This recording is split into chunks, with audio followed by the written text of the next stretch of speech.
Okay, this is Al Jones, AJ Home Buyers in Orlando, Florida, and I'm interviewing Shara Von Holt of Louisville, Kentucky, a prominent real estate investor, friend of mine that I've met over the media and gleaned quite a bit from. And we're going to speak with her today on her real estate investing and how she got started and her successes and the do's and the don'ts. So Sharon, how are you today? I'm great, Al. Thanks for having me. Oh, you're very welcome. You're very welcome. It's always a pleasure to speak with you. And as I said, I've gleaned a lot from you just knowing you. So I'd like to start with you telling me a little bit about yourself and your business. Okay. I first started investing in real estate in 1998 during the time when I owned another business. I had a home inspection company for 17 years. And in January of 2008, I took the step of becoming a full-time real estate investor.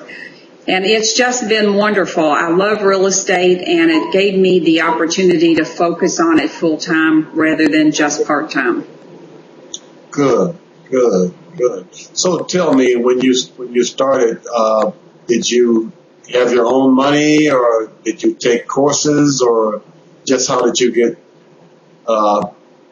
really involved in real estate investing? Well, I had a friend who was a real estate agent that I met through my home inspection company, and she took me to a RIA meeting back in 1998, and I was pretty much hooked from that time on. I became a member, and I'm still a member to this day.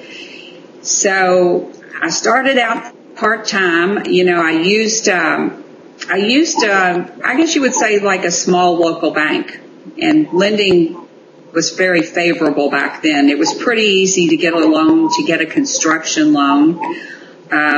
So I did a few rehabs, bought a few rentals, but it was just I just didn't have the time. The other business was so demanding. So, during that time, I figured out that I didn't really like being a landlord. So a couple of years ago, I sold my rentals and decided to work on passive income streams on the internet and through products and things, courses. Oh, okay. I heard you say that during the time you started, it was easier to get construction loans and bank loans, and nowadays things have changed so dramatically. You think that people in your area could start the same way that you started, or you think that they have to do something different? Well, I think it's a combination of both things. I think it's definitely a lot harder to get a loan, but I work with people. I'm primarily wholesaling these days, and I work with a number of people that have found private funds, either through a private lender or through a small bank. But the thing that is consistent with all of these people is they have a job, they have income. And so I think if you've got a job and you've got good income, it's still possible to get a loan. I think you have better luck with your local, smaller, investor-friendly banks. But I do know a lot of people that are using private money, that have developed sources for private money and are going that route. So overall, I'd have to say, yeah, it's a lot harder. Yes, I know in the Orlando area, I started myself back in the 80s and moved here in the 90s, and here we've had to resort to hard money, but hard money has become an issue now, because going to hard money investors to get a loan is just like going to the bank. I mean, it used to be the value of the property is all that they went by, but now they treat you just like a bank, if not worse. Plus the points and the interest rates are much higher. Mm-hmm. Yeah, I only used a hard money lender one time, and gosh, the interest just eats you alive on those loans. Yes. I know a lot of people are having great success with raising private money from people who are loaning money out of their self-directed Roth IRA. Possibly, I've got one buyer on my list that just has cash, but he's been investing for many years. So it just depends. But I think the ability to raise private money is critical now. And the thing that you don't ever know is, who do you know that has money? I think we tend to pre-qualify people and say, well, I don't know anybody that has $50,000, $60,000, $70,000 to lend. But I don't think that's necessarily true. I think by asking and by putting it out there, people are getting, what are they getting in the bank? Like 1% or less. All right. If you can offer someone 8% or 9% on their money, you're still well below that old 15% for hard money. Mm-hmm. But they're getting a phenomenal rate of return on their money, and you're still getting a good deal. You know, you can live with 6, 8, 9% as opposed to 15%. Oh, okay. So have you had many issues as far as raising private money in your area? Well, I think you have to get comfortable with asking. Now, there are some people, a number of people out there that have programs for raising private money. But what I think it really takes is for you to put together a little portfolio of, this is who I am and I've been investing and these are my successes, and then just sitting down and talking to people. You hear people talking about meeting up in a restaurant and saying, I'm looking to buy a house, and the money would be secured by the house, and I'm buying them 70% of the ARV less repairs. You know, you have to explain what you do and why the people would have security, because most people only understand buying retail. So I think you have to ask around. You know, somebody told me a story about a week ago of going to their dentist, and they asked their dentist, you know, do you know anybody that's got cash or an IRA that they might want to loan to me? I'm a real estate investor. And the dentist said, yes, I've got money sitting in my IRA, and I know my wife has money, and they walked out of there that day with 2 private lenders. All right. And that's the way it's done. I have some friends that when they began to share some things with me about raising private money, as far as, you know, we do a lot of networking here, and, you know, actually Friday I'll be at a big event, a humongous event. And the best way to do it is, just like you said, let people know what you're doing, and not ask them if they have anything that they want to invest, but do they know someone? And I find that's, you know, they'll come to, you know, so, do I know someone? Yes, I know someone, but if they have money that they're not making good interest on, then on the first thing, well, why didn't you ask me? Why can't I do it? So has that been your experience as well? Yeah, you have to, and I think you have to set yourself up as a professional. Have a nice business card, and I think that is the secret to saying, do you know anyone, rather than asking them directly. Do you know anyone that would want to earn a great return on their money? And then just be willing to sit down and talk and be credible. And, you know, I think the money end of it is built on relationships, just like the rest of it is, the rest of this business is. That's great.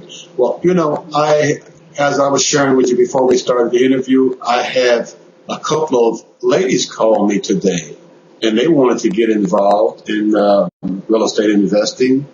And it seems as though when ladies call, they don't know the ins and outs, the do's and don'ts. They're kind of skeptical. They want to get involved. Some of them are single moms with children to raise, or children getting ready to go to college. What kind of advice could you give me as a coach and a trainer to, when I present to a lady, you being a lady and being successful in this, to help them to feel confident that they can do this business? Well, there are a ton of women out there. First of all, I think you need to belong to your RIA group, your real estate investors group. It's critical to go in there and watch people and find people to mentor you. Now, there are a ton of women in real estate, and you probably have seen a lot of them and talked to a lot of them on Facebook. They have blogs. Right. They teach other people.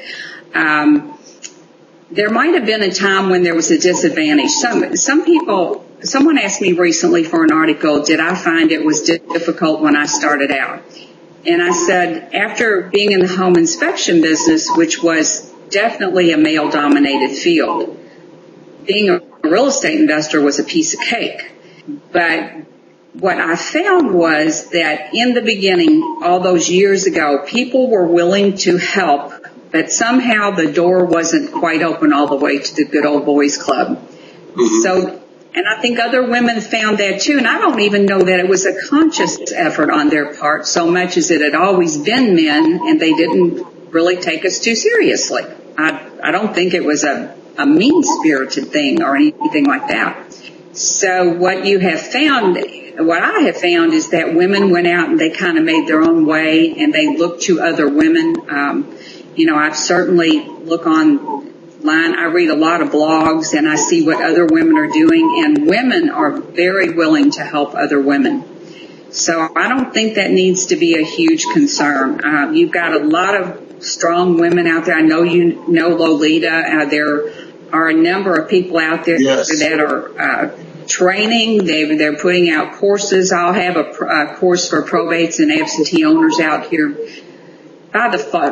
Hopefully in the fall it'll be completed. So, and my only purpose in doing that is to show people that you can do it. You can do it. It's simple, but it's not easy. It's work, and you have to learn.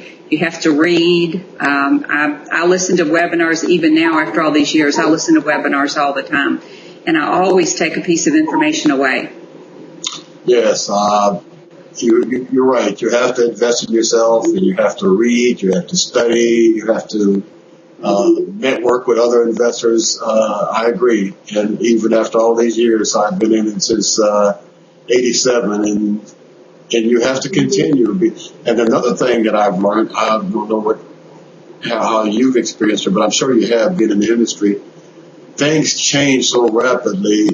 The things that I used to use back in the 80s and the 90s, I can't use them anymore. It's just like 5 years ago, we were doing short sales, and we were doing other little things that they don't work now. Mm-hmm. So you have to, if you don't do webinars and read and train yourself and network with other people, you don't stay abreast of what's going on. Mm-hmm. Well, here's another thing too. If you are just starting out and you don't have money, if you have a great deal, if you, for instance, belong to your local RIA group, I will guarantee you there's someone in there that will partner with you, that will put up the money and split the deal with you. And a lot of people get started that way. And I've heard people say, well, I don't want to split 50-50. Well, gosh, 50% of a deal is way better than 0% of not getting a deal, or 100% of not getting a deal. That's right. And that could be very well help you get your start. I mean, that's right. You do a couple of those 50%ers. I mean, you don't have to keep doing it. You just don't spend all your money when you make it. You just that's right. You want to be independent and do it on your own. There's some steps you have to take. I agree. I agree with that. So, with your probates, you said that I heard you mention probates, and we've talked about it before, that you had a program that you were working on that should be up by maybe the fall of the year. So, how successful have you been with probates? I love probates. I don't really like foreclosures, and I think short sales are hard, and you never know till you get right down to the wire if they're going to actually close. And I tell people to go after the low-hanging fruit, and I think that is probates and absentee owners. Probates, almost 100% across the board. They have a house that they don't want. They don't need a second house, and they're going to sell it. Now, some of those people will list the house on the MLS. Some of them will need a great deal of work, and they'll just want somebody to take them off their hands. But here's the thing with today's real estate market. Even those people that list the houses on the MLS, when they're still sitting there in 18 months, I get calls all the time. Will you just take this house off my hand? I've paid 18 months of utility bills. Insurance. The insurance is high on a vacant property. So people ask me if I'll leave those people on my list if I know they're listed. Absolutely. I just check periodically, and if the house, I don't take them off till the house is sold. People fool with them varying lengths of time, and then there are those people on probates that don't even start working on a house till it's been a year. They're grieving, they just can't deal with cleaning out the house. But I love probates. Probates is hands down one of my best sources of leads, and also I love absentee owners. I'm in Kentucky. Now you're in Florida, and if you've got someone that has a house in your city and they're living in California, they may think they want to rent it for a year or two, and then it gets vacant, it gets vandalized, and one day they're just, I just want to be done with this house. And most people give up on marketing way too soon. They send out a letter or two or four, and then that's it. They quit. I market every month forever. And I will guarantee you that I get the call a lot of times because I'm the last man standing. I just keep mailing those people as long as that house is for sale. Well, I find that a lot of people, they stop marketing because they don't understand the concept. And I had a problem with it at first because you spend a lot of money marketing, and especially when you're on a shoestring budget, you say, well, you try to limit how much money you put here and how much you put there, and it seems as though bandit signs aren't getting it, direct mail is not getting it, or mailers aren't getting it, postcards aren't doing it. So you get discouraged and you want to stop. But I find it just like I always heard, the time you stop is the time you were getting ready to get that breakthrough. Mm-hmm. So there are statistics, and I don't remember them right off the top of my head, but something like 85% of all of your sales will come after the fourth or fifth mailing. Mm-hmm. So you'll get calls on the other mailings, but you will get the most of your actual houses, your actual purchases down the road. And in the beginning, these folks will be getting a number of postcards or letters, but they will quit. By and large, they will all quit. So you're saying persistence is what makes you successful in marketing? Mm-hmm. Absolutely. Yeah, I have a rule that I take people off. I mail to people until I buy the house, someone else buys the house, or they ask me to be removed from my list. Oh, I knew, we spoke before, and you shared these things with me. And I noticed that you even had a letter on one of the blogs that you had on one of the on your website. Mm-hmm. This question, it was my question. Do you send the same letter? You said you mail month after month. Do you continually send the same letter, or you have letter 1, letter 2, letter 3, letter 4? Do you change that letter up any? On probates, I will send my letter one time. I want to express my condolences, and I understand you may not be ready to sell now, but if it's okay with you, I'll keep sending it to you, and then when you're ready, you can call me. So that sort of a letter. After that, I have another 4 or 5 letters, and I changed them up a little bit, not significantly, but I'll send each letter a couple of times. I have switched to, I'm in the process of switching now my absentee owners. For years I used letters, and I use white letters to probates. I never send postcards to probates. But I'm switching, I had pretty good luck with the company I was using, but not great luck. And I'm in the process now of switching. And their recommendation is that you get a postcard, and they have full color postcards, and that you use the same postcard over and over, so that when they get your postcard, they remember you. And that they're a very successful marketing company. And So I'm really excited to be switching over with this company, and I'll be doing a post on this and putting it, in anything, as I get my results, because I think people need to know about this company. Their prices are great. They have drop dead beautiful postcards, and they're inexpensive. Good. Yeah, I'll be glad to get that bit of information. Mm-hmm. So, absentee owners, what would you consider more successful, probates or absentee owners? What have you had your most success with? It's probably about even, but probates maybe having an edge. With absentee owners, you have to always buy a list. In some cities, you can get the list of probates online. Here, I think I've told you before, I'm very lucky. They're printed in the paper every month at the same time.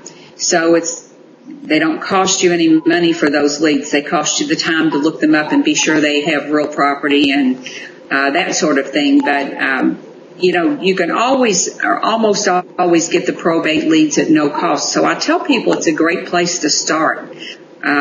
It gives you practice talking with people. You do have to be very, very mindful of their situation and speak to them in a certain way. I think you have to really build a rapport with probates. Mm-hmm. I was thinking when I asked that question that probates, we know, because here we have to go to the courthouse and we have to purchase a list. Mm-hmm. It's not that much. Some counties you have to purchase it. Some you have to go and spend the time. I'd rather purchase than sit on their computer and get through, to try to figure them out myself. I'd rather get the list and pay for the list. They're not that expensive, but marketing, it costs money to market yourself. So I'd rather do it that way. But I was thinking because of the death ratio that it would be more probates than it would absentee owners. I would think I'm just starting to deal with absentee owners, so that's why I asked the question. I wasn't sure how many absentee owners or what the volume was, but I know probates, every month you're going to get new ones.